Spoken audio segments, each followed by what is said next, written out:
Okay, that's a good question. What were my earliest experiences? Well, my recollections would be of going to the Anglican church. I was in a little Anglican church choir, did the morning services, did the evening services. I was living with foster parents, and I think their idea was, let's try and get into church, get him away from stuff that was happening in our neighborhood and around our streets, and actually with maybe some of their own family members, just to get me out of problems as a young kid and in a nicer environment. So I remember going to the Anglican church and really being blessed by the hymnology of the day. I mean, I didn't know what to call it, I wouldn't know. I just know that sometimes I'd come home from those services and would feel incredibly uplifted. I was singing songs, I had no idea of the theology or the sentiment of what I was singing, but I just knew I felt so good when I sang this kind of material. So that was one of my earliest experiences. The second one would have been when I did become a Christian and joined the Baptist church, and there were youth services and retreats and conventions, and I really used to enjoy the liberty that some of those young people had with the new choruses and fresh ideas. I remember going up to Birmingham the first time I met Graham Kendrick at a conference with Jean Darnell and David Watson. Real incredible moments of liberty and freedom that I'd never experienced before, certainly in the hymn structures of the Anglican church. So I was really pleased about that and experienced a real liveliness in all of those things. And I tell you, when I came into the charismatic movement, I came into a service one day when John Wimber's team, back in the early, I think it was mid-80s or something plus maybe, John Wimber's team had come over from America and they were leading worship, and there was incredible experiences of healing and deliverance as people were getting set free. And I remember standing at the back of the hall watching all this take place.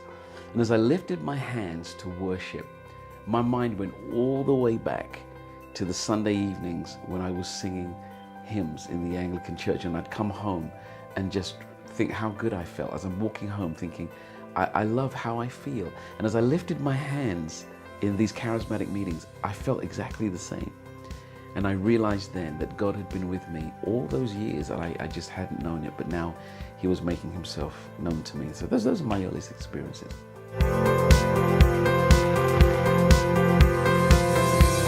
So what are the changes that I've seen in sung worship? Well, while I've been conscious of it, while I've been conscious of viewing what other people have done or have attempted to write my own songs, I think one of our challenges, and it could be a blessing too, is that we've broadened the palette of the musical styles that have been used. And I think that's quite refreshing, and the number of people have come in to the whole worship movement and understanding of it because of the different styles and what they connect with. But I think along with that, we've probably sacrificed a significant amount of content. The songs have become very sentimental, very me-centered sometimes, very what's God doing for me, what am I getting out of this experience?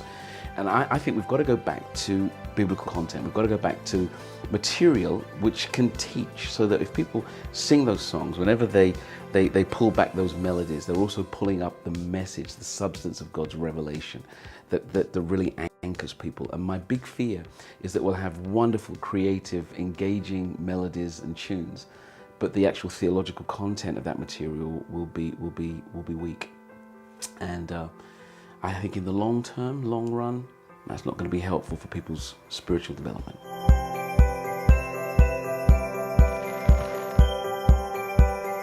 I think a number of people would look at our curriculum and say, it's very focused around the theology, worship theology, and the big backdrop to covenants and an understanding of God's relationships with people historically over the salvation story. Why would we do that when we're talking about worship? Should we get to new songs and songwriting and leading worship teams? Well, here's what I believe. Our worship is actually a response to something. And it's a reverential and submissive response to the self-disclosure of God. That's really what it is. Our worship is a response to the self-disclosure of God. Left to ourselves, we cannot worship. We just wouldn't know what to do. We didn't even know how to pray. We can ask for things, but He can do exceeding abundantly above all we ask or think. So God can go way beyond what our comprehension is able to even ask Him for. So, left to our own devices, we could never worship. So worship's dependent on us getting a clear revelation of God and His purposes. That's why this course has emphasized the issue of theology and said, look, this is what God has said in history. This is how God has revealed Himself. This is how God has explained His purposes. And unless people understand this, they cannot worship appropriately. They will make an inappropriate response. Because if their revelation of God is deficient, then their response will be deficient also. Worship ministry is a challenging area to work in, whether you're leading a team, whether you're part of a team, but actually whether you're part of a congregation in which that team and leader do their ministry. I would say anybody from either one of those particular groups should be there, whether you're a worship leader, a team member of a local church. This course will be great for everybody. One of the things that I've always been challenged with as a worship leader is I go somewhere to a conference or to some sort of course, come back so pumped up and ready to go for it, that my team are somewhere a little bit disenfranchised. They're like, whoa, where did he just come from? What's he just had for lunch? And it's kind of like, whoa, I'm a bit out there on my own. Or a team come away for a weekend conference. They come back so stirred up by what they've seen, what they've been exposed to, and they just try and make it all happen that first Sunday back at church, and the rest of the congregation is going, oh, hold on, what happened to our team here? So I think, you try and bring as many people with you in the journey. And I think this course is great for anybody, whether you're just a member of the congregation, you want to develop your own understanding of worship, hey, come. You're a team member, absolutely you're welcome. And if you're leading a team, you definitely need to move heaven and earth and be there.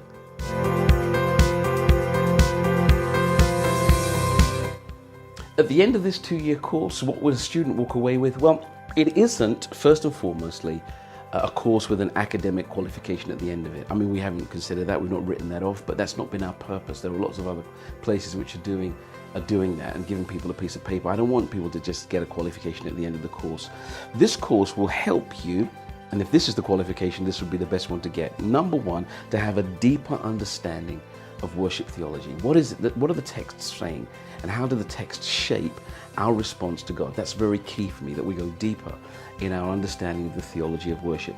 The second thing would be the development of practical skills, because our afternoon sessions are all given to the practical skills of leading people in worship, developing worship teams, making sure that you manage worship ministry well. That's very key for us. And so you'll develop the practical skills. You'll develop a deeper knowledge of worship theology. And the third thing would probably be your own desire. I mean, I want people to come out of this course, above all, with a burning desire to pursue God in a way that they relate to Him far more intimately than they have, that the complacency that's been in so many of our churches is gone, that we absolutely say we're giving this 100%. If Jesus' comments to the woman at the well in Samaria are true, that the Father's desire is to find worshippers on the earth, then our desire at the end of this course is to say, count me in. I want to be a part of that. I've got to be in on what the Father wants, and I don't want to be on the outside of it. So I hope you come away with those three things: deeper knowledge, practical skills, and above all, a huge desire to pursue God more intimately than you've ever done before. That would be great.